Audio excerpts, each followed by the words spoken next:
సంఖ్యాకాండము పుస్తకం సంఖ్య 4 విభాగం పాత నిబంధన వర్గము ధర్మశాస్త్రములో 4 పుస్తకము రచయిత మోషే గారు రచించిన కాలం క్రీస్తు పూర్వము 1450 నుండి 1405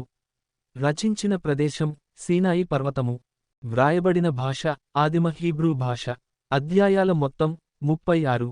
యుగం ధర్మశాస్త్ర కాలము మోషే గారు వ్రాసిన 4 పుస్తకము సంఖ్యాకాండము ఈ పుస్తకంలో అనేక గణాంకాలు జనాభా గణనలు గోత్ర అర్చక గణాంకాలు మరియు ఇతర సమాచార గణాంక వివరాలు ఉండటం వలన ఈ పేరు పెట్టారు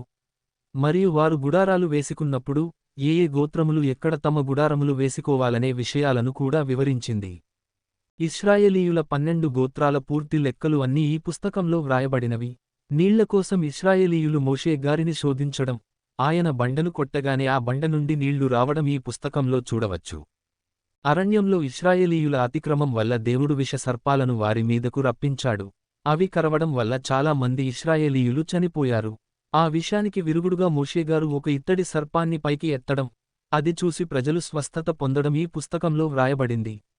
బిలాముని గాడిద మందలించడం కూడా ఈ పుస్తకంలో వ్రాయబడిన విషయమే ఈ పుస్తకంలో ఇశ్రాయేలు ప్రజలు దేవుని సహనాన్ని పరీక్షించారు కాగా ఆయన వారి ఓర్పును మరియు విశ్వాసమును పరీక్షించాడు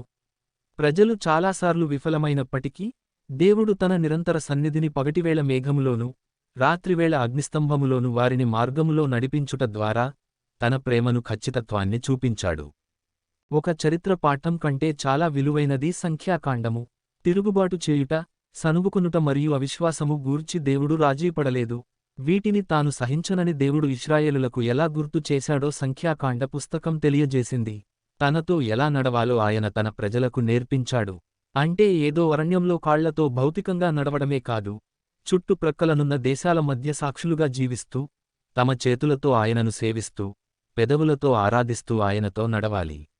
ఆయన వారి దేవుడు వారు ఆయన ప్రజలు మరియు వారు తనలాగే ప్రవర్తించాలని ఆయన ఆశించాడు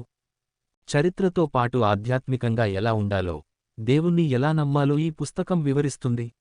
మరొక పుస్తకం గురించి తర్వాతి భాగంలో ప్రభువు చిత్తమైతే తెలుసుకుందాం ఆమె